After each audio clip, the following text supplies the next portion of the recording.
खेतों में इन दिनों खुदाई का काम चल रहा था।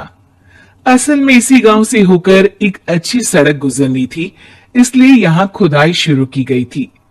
अचानक एक दिन खुदाई करने वाली मशीन से कुछ टकराता है। बाद में जब खोजबीन की जाती है तो वहां से दो कंकाल मिलते हैं। पुलिस गांव के लोगों से पूछताछ शुरू करती है। आप लोगों को क्या लगता है ये किसके कंकाल हो सकते हैं? अरे साहब, हमें क्या पता ये किसके कंकाल है। आप ही लोग पता लगाइए, हम लोग तो बहुत ज्यादा डरे हुए हैं। हाँ हाँ, हमारी फॉरेंसिक टीम अभी आ रही है। ये बताओ कि इस गांव के रहने वाला कोई जोड़ा गायब तो नहीं ना? क्योंकि शुरुआती जांच में तो ये बात सामने आ रही है कि एक कंकाल किसी पुरुष का है तो एक किसी महिला का। साहब, हमें तो बहुत डर लग रहा है। ऐसे कंकाल मिलने का मतलब गांव के आसपास ही किसी की हत्या हुई है या फिर किसी को जलाकर मार डाला गया है। हाँ साहब, हम अपने परिवार को लेकर बहुत ही ज्यादा परेशान हैं। देखिए, आप लोगों की परेशानी हम समझ सकते हैं, लेकिन आप लोगों को पुलिस का सहयोग करना होगा, क्योंकि आपके सहयोग के बगैर हम ये पता नहीं लगा सकते हैं कि आखिर ये किसके कंकाल है और इनकी हत्या किसने की। ठीक है साहब, गांव के लोग आपको पूरा सहयोग करेंगे। हाँ हाँ साहब, पूरा सहयोग करेंगे। तो फिर ठीक है, हम अपनी जांच शुरू कर देते हैं। कुछ दिन बाद जांच रिपोर्ट आ जाती है। पता चलता है कि ये कंकाल करीब 20 साल पुराने हैं, यानी 20 साल पहले किसी जोड़े की हत्या कर शव को यहाँ पर दबा दिया गया था। इंस्पेक्टर राघव, ये बताओ कि 20 साल पहले की मर्डर मिस्ट्री क्या आप सुलझ सकती है? हाँ हाँ सर, क्यों नहीं। लेकिन अब सबूत और गवाह काफी मिट गए होंगे। मुश्किल तो होगी, लेकिन शायद किसी परिवार को इंसाफ मिल सके। इंस्पेक्टर राघव, आप बिल्कुल सही कह रहे हैं। किसी परिवार को तो इंसाफ मिलेगा ही, और किसी को उसके किए की सजा भी मिलेगी। जी सर, मैंने तो जांच शुरू भी कर दी है। 20 साल पहले इस गांव के दो जोड़े अचानक कहीं गायब हो गए थे।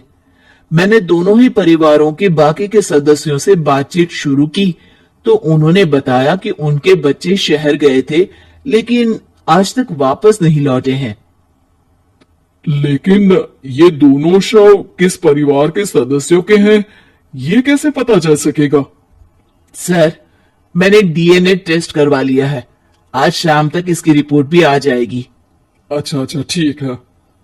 उसी शाम को सर, डीएनए रिपोर्ट के मुताबिक ये दोनों ही लाशें चौरा गांव के रहने वाले प्रधान सुल्तान सिंह के बेटे और बहू की है। लेकिन इनकी हत्याएं किसने की है, ये कैसे पता लगेगा? इसी का तो पता लगाने की कोशिश में जुटा हूं सर। आज सुल्तान सिंह से मिलने भी जा रहा हूं। मेरा बेटा और बहू तो मेरे लिए सिर्फ यादों में ही रह गए थे। हमें उनकी लाशें तक नहीं मिल सकी थी। आज 20 साल बाद उनके कंकाल मिले हैं। मैं अब किसके लिए जीऊं?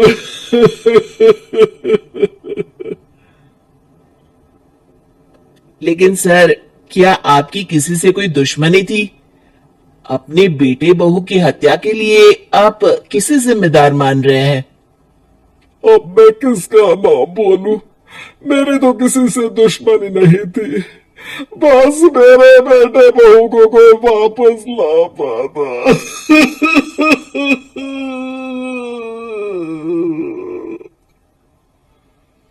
इसके बाद सुल्तान सिंह फूट फूट कर रोना शुरू कर देते हैं।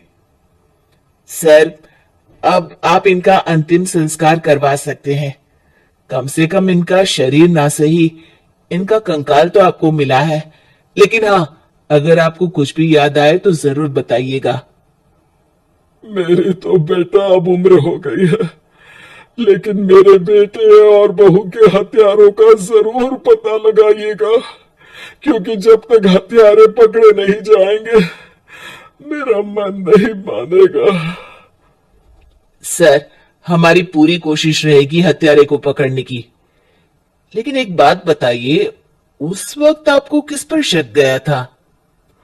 उस वक्त मेरे एक ड्राइवर को पकड़ा गया था, लेकिन सबूतों के अभाव में उसे छोड़ दिया गया था। अच्छा, और ड्राइवर पर कैसे शक हुआ था? क्योंकि उस दिन ड्राइवर छुट्टी पर था। उस समय लेकिन लाश क्यों नहीं मिल सकी थी? उस वक्त पुलिस ने बहुत कोशिश की थी, लेकिन दोनों की डेड बॉडी नहीं मिल सकी थी। ठीक है, हमारी तफ्तीश चल रही है, मैं फिर आऊंगा। इसके बाद इंस्पेक्टर वहां से चला जाता है और सुल्तान सिंह अपने बेटे और बहू की याद में खो जाते हैं। कुछ दिन बाद सुल्तान सर, एक बात बताइए, जब आपके बेटे बहू की हत्या हुई थी, उसी के आसपास आपके ही गांव का रहने वाला एक और जोड़ा उसी वक्त गायब हो गया था ना? हाँ सर, अलका और अभिषेक, वो भी मेरे बच्चों जैसा ही थे। तो फिर वो कहाँ है? उनका भी आज तक पता नहीं चल सका, लेकिन बताते हैं कि कुछ साल पहले अभिषेक को गांव के ही किसी आदमी ने मुंबई में देखा था, लेकिन फिर वो गायब हो गया। यानी अभिषेक और अलका की हत्या नहीं हुई थी, बल्कि उन्होंने किसी वजह से खुद ही गांव छोड़ दिया था। हाँ, हो सकता है, क्योंकि अभिषेक मेरे बेटे संतोष का अच्छा दोस्त था और उसका मेरे घर भी आना जाना लगा रहता था। हो सकता है कि उसने मेरे बेटे और बहू के बारे में सुन लिया हो और ये गांव छोड़ दिया हो। हो सकता है। उनके परिवार का कोई अब नहीं रहता क्या इस गांव में? अब तो कोई नहीं रहता। एक चाचा थे, लेकिन उन्होंने भी अपना पुश्तैनी मकान बेच दिया है। वो भी अब कहीं शहर में ही बस गए हैं। ओह, अभिषेक और अलका के बारे में भी पता लगाना होगा। हो सकता है कि वही इस हत्या के बारे में कुछ बता सके। हो तो सकता है, लेकिन वो बेचारे तो खुद ही वक्त के मारे थे, वो क्या बताएंगे। फिर भी सर, जब केस दोबारा खुला है तो जांच तो करनी ही पड़ेगी, और इस बार तो लाशें भी बरामद हुई है। कुछ दिन तक लगातार तफ्तीश चलती रही। एक दिन थाने से सुल्तान सिंह को फोन आता है। हाँ, कौन बोल रहा है? सर, मैं कांस्टेबल तुलाराम बोल रहा हूँ थाने से। आपको थाने आना पड़ेगा। थाने? लेकिन क्यों? सर, किसी की पहचान करवानी है। अच्छा ठीक है, मैं दोपहर तक पहुंचता हूँ। सुल्तान सिंह दोपहर में थाने पहुंचता है। कई पुलिस के अधिकारी वहां मौजूद रहते हैं। सर, आपके बेटे की हत्या का रहस्य आज शायद सुलझ जाए। अच्छा इंस्पेक्टर राघव, पर वो कैसे? सर, उस आदमी को देखिए, क्या वही अभिषेक है? सुल्तान सिंह की आंखों में हैरानी से आंसू आ जाते हैं। हाँ सर, यही अभिषेक है। ये आपको कहां से मिला? सिर्फ अभिषेक ही नहीं, बल्कि इसकी पत्नी अलका भी इसके साथ है। मैडम, जरा अभिषेक की पत्नी को लाइए। जैसे ही अलका को पेश किया जाता है, सुल्तान सिंह जमीन पर गिर जाते हैं। सुल्तान सर, क्या हुआ आपको? आप अलका को देखकर गिर क्यों गए? सुल्तान सिंह सर पकड़कर बैठ जाते हैं। ये अलका नहीं, बल्कि ये तो मेरी बहू रितु है।